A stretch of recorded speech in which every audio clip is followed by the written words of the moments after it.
This is Conquest, and I'm here to show you how to go from this to this in 2 shakes of a porcupine's tail. Join me, ladies and gentlemen, because Conquest has just begun again, and we're here to give you the guides, the tips, the secrets, the tricks to let you get that red box because you know you want that Dark Trooper Moff Gideon, baby. Roll the intro!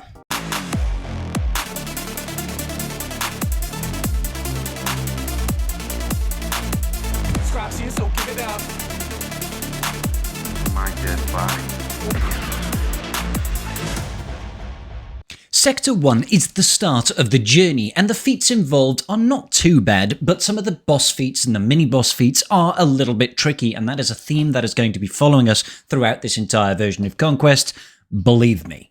The sector feats are as follows. We need to get Potency up 40 times, we need to win 14 battles with Old Republic, win 14 battles with at least 1 Jawa, and then we need to go ahead and attempt to inflict stun 100 times. Now in isolation these feats might seem a little bit scary, but trust your boy Scribble because he's got all the solutions for you. Easy teams, easy feats, we'll get it all done lickety-split. The teams you want to be looking out for in each sector are the standard fare. Anything that you can use that can help you stall out to get debuffs over a longer period of time are key. We're talking about your Phoenix factions, we're talking about your First Order, we are talking about your Starkiller squads. Try to make sure you get at least one of these during your playthrough because it will make your life easier. When it comes to data discs, you're just looking for the granddaddy of them all, and that is Voluntary Vanguard. That's the only most important data disc that you could probably find in this entire run. It'll make your lives 10 times easier. Now don't forget, before we jump into these feats, guys, and this is of paramount importance, so make sure you listen in. Make sure that you remind yourself you don't have to do the feats as you progress. You can come back. You can come back on day 7, on day 8, on day 9, on day 10, and clean up any feats. Don't feel like you have to wait here. Get through Conquest first.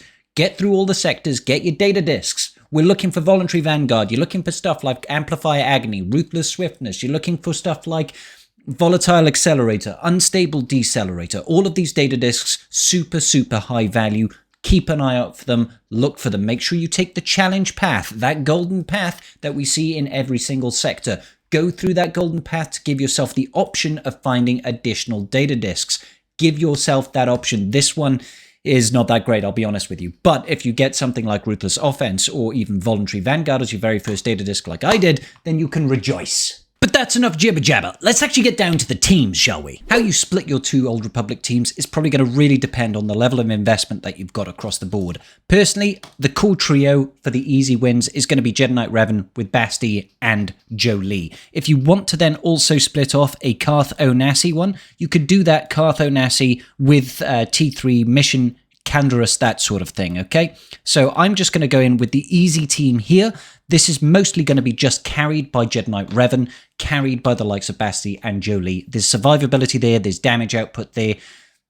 Sortie and T3, they are not fantastic, but we should be able to manage pretty well without. So I'm using the bonus node here because it's an easy way of just getting free kills. We're going to go ahead, focus down on Echo out the gate, pass the extra buffs over to Jedi Knight Revan, and after that, it's just a case of cleanup duty. With Echo gone, it becomes a heck of a lot easier. Let's go ahead and pass this back around to Basti. Boom, everybody dies. Tech gone. Now, it doesn't matter if your units survive. You can come back to this or do daily battles with these. Do 1 or 2 with Jedi Knight Revan and then throw in a second leadership team here with Carth Onassi, which I'm about to show you now. So the second Old Republic team is going to be a Carth lead with Zalbar, Mission, T3, and Canderous. I'm using a pretty standard Volatile Ambitions Amplify Agony setup here. We do have Deadly Catalyst because I have the Conquest Plus pass going, but that is not a necessity for this. Again, this is a sort of team I would only recommend doing once because you're just not going to have the stamina. With the gear levels that I've got, it's just not going to work out too well in my favor in order to actually use this more than sort of once per go. So unfortunately, not quite able to chew through Echo or Tech there. Let's see if we can get some good damage here. Boop. Lovely jubbly. Let's also cleanse off. Lovely. All right, so we're starting to make some progress here. They've got a lot of debuffs on them now. So they are definitely going to die when they take their turn here. Let's go ahead and throw out another grenade. Doesn't matter if you lose units here, guys. So long as you actually survive the overall battle, you should be all good. And there we have it. Victory. So like I said, I'd only end up doing this once. So if you've got one with the Jedi Knight Revan, one with Karth Lead each day, you'll be able to finish up this feat within that 2-week period without too many issues. Now, the Jedi Knight Revan one, I do feel like you could probably do a couple more times during the week, during each day, sorry, so that you can sort of advance that. You'll be done in 7 days either way, guys. 7 days either way. So going back over to the feats, what should we take a look at next? Potency Up. This one is actually incredibly easy. There are a number of teams that you can use to really get this feat going. I personally like to use Kyle Katarn here. He's got a means of passing AoE potency ups. It makes it a lot easier. Using a Mon Mothma team, I'm throwing in Captain Rex. Yes, you do need him for a global feat, but he is quite useful in this team as well. Whilst you're there, I do recommend getting Jawa in time this team as well, because we do need to get 14 wins with a Jawa. This is one of the teams that can just help you sort of build up those Jawa wins as you progress through the sector. This is just one of the teams that I would recommend using. Don't necessarily recommend you start throwing all these guys because it can cause issues. So this first special from Kyle Katarn over here, just a guy with a lightsaber. If you use this, all of your allies are going to get crit chance up and potency up for the rest of the turn. You might as well just throw it. Everybody gets some potency up. If you can save it until after Mon Mothma has summoned the extra unit, which you can't do right now, obviously, then all the better.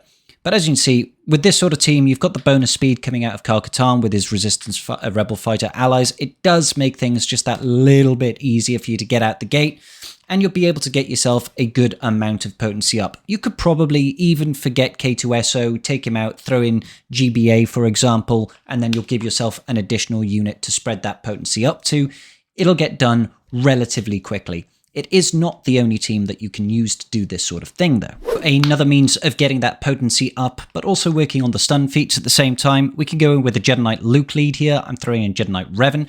GMY, Kit Fisto at Gear 1, 2-star. He's a mod mule. And we're throwing in Jawa again. So Kit Fisto's first special ability actually passes potency up to all allies, which is great.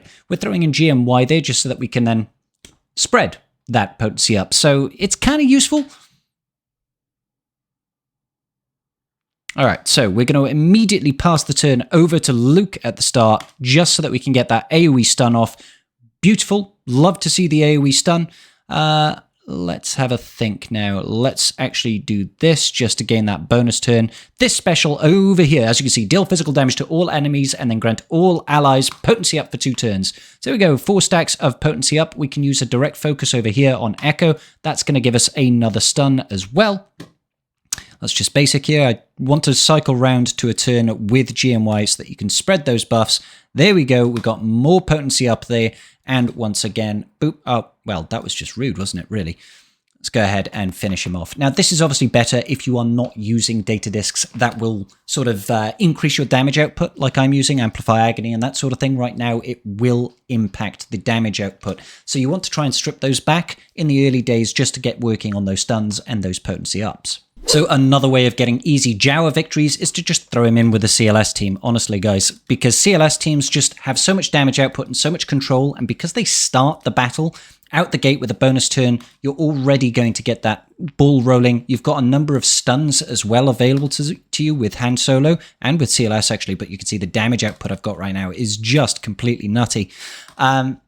You're more or less guaranteed to get this done. So you can go through the sector using stuff like this, throwing him in with stuff like Geos, all this sort of business will be a quick and easy way of getting it done. Moving on to the mini boss feat. Now, this gave people no small amount of issue when it first came out, but trust me, there are solutions to this, ladies and gentlemen. There are. So first and foremost, I'm going to be using a data disk setup here that prioritizes voluntary vanguard, okay? So forget the Amplify Agonies, we'll drop those off. We don't necessarily need Volatile Accelerator, but what we are going to throw on is the likes of, not Amplify Agony, where is it? We are going to throw in Voluntary Vanguard, stacking further, absolutely. This will help us gain additional offense where we attack out of turn. We'll get rid of those Amplify Agonies, we don't need them. We'll lead the Ruthless Swiftness, and we'll also have a Ruthless Offense over here. Alrighty, so the mini boss node, this one gave people a little bit of trouble at start because it is actually very crazy. The boss was doing like upwards of 50 million points of damage. But there's always a solution, guys. There's always a solution. So we need to do this twice. We need to win with Jedi, Sith, and Unaligned Force users, and we need to win with Seer Junda. Now, my setup here, and there are multiple ways of doing this, I will first do it with Ben Solo, because Ben Solo is the easiest solution for this. If you do not have him, I do have another solution for you. But the easiest and most reliable solution is with Ben Solo, and we'll use JTR, but Rey will also work. Heck, even Stick Rey will work for this, provided you've got... provided you have Voluntary Vanguard as a data disk. If you're going through and you don't have Voluntary Vanguard, just wait until you get to the end. Find that Voluntary Vanguard, come back and clean up these feats later. So here is the team. You're going in with JTR, with Ben, BB-8, C-3PO, and Seer Junda. Now, Ben is going to ensure that JTR cannot die. We just need to make sure that Voluntary Vanguard lands on JTR. So make sure she has got the highest health and protection in the whole team. You could do this with a Gear 1, Level 1 Seer, and it won't matter. As long as Ben is alive, JTR cannot actually die, okay? And they can't hit him because she's got a permanent mark and death mark. And then you hit auto.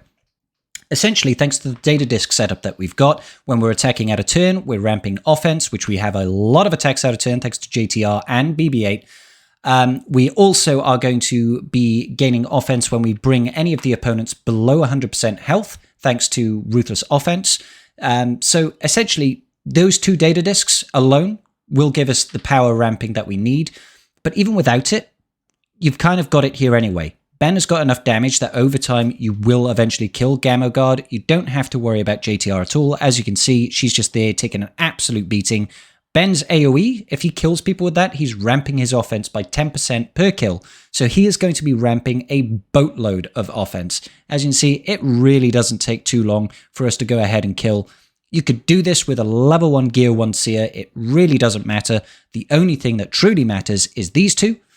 And then the rest is just anything that's gravy to put on top. Now, obviously, this uses a data disk. This uses a Conquest unit. It's not an ideal setup for everybody. This is just, in my opinion, the easiest way of getting this feat done. There is another solution, and we're about to go over that now. I'm just waiting for this to go through so we can just all laugh and have a great time. Honest to God, you could probably even drop C-3PO and throw Jawa in there and still get that victory. You could even throw a unit that stuns, so you could start working on those stuns and just time out the team, okay? So let's look at an alternative solution that doesn't use Voluntary Vanguard, doesn't use any unaligned force users. Okay, so using GG with B1, B2, Droideka and What, we should be able to also get all the damage output that we need and hit the feats for unaligned force users or no unaligned force users, Jedi or Sith. Obviously, we did Seer in the previous battle. I'll give you another comp for Seer shortly enough. We're going to go ahead and place the tank tech over here on Droideka. Then we're going to place the weapons tech on B1. And then just roll it on up. We're going to roll up into damage immunity and then just start going ham. You do not want to kill the side adds. If you can help it at all, try not to kill those side adds, okay? We need them alive, basically, because we want them to constantly be taking turns. We want them to have this buff immunity. That is all very well and good. Droideka is going to go into that damage immunity, and he's going to be racking stacks of charge. Charge, in turn, will increase our offensive output for each stack. So even with a Gear 12 Droideka, you can still get amazing work done. You see all that basic there? We did a big old chunk of damage. We've still got 5 stacks of charge here. We can get rid of that death mark, and it's not really a big deal because Droideka over there is still taking all of the hits in the world. Look at that damage output right now. He's hit enraged. We have got 21 stacks of charge right now. I'm just going to basic here, and he's gone. Easy money, ladies and gentlemen. Easy money. And from here, we could just clean up with our droids. Not a problem at all. Big hits. And that gives us unaligned force users, guys. It takes a little bit finagling. It can be a little bit RNG based, but you do not need any special data disks to make that one work. Obviously, anything that's going to increase your offense will be very, very useful. You want your Droideka to be super, super slow. If you can put 0 speed on him, put 0. One final thing I would say about that GG team is you can actually go ahead and try to drop something like B1 and throw Seer in afterwards if you do not have Ray and Ben. I'd recommend you guys go ahead and use that if you have no other options available to you. If not, the only other thing I can suggest is Slacker Dacker Zombie. As you know, your boy Scribble just doesn't have Slacker yet. I've nearly got him, guys. Chill, I'll be there soon. When going against the boss, I change up my data discs again, so we're going for Voluntary Vanguard, and I'm having anything now that is going to increase the amount of damage I'm doing. So Stacking Fervor, for example, and Ruthless Offense. They're not necessary, but they do help.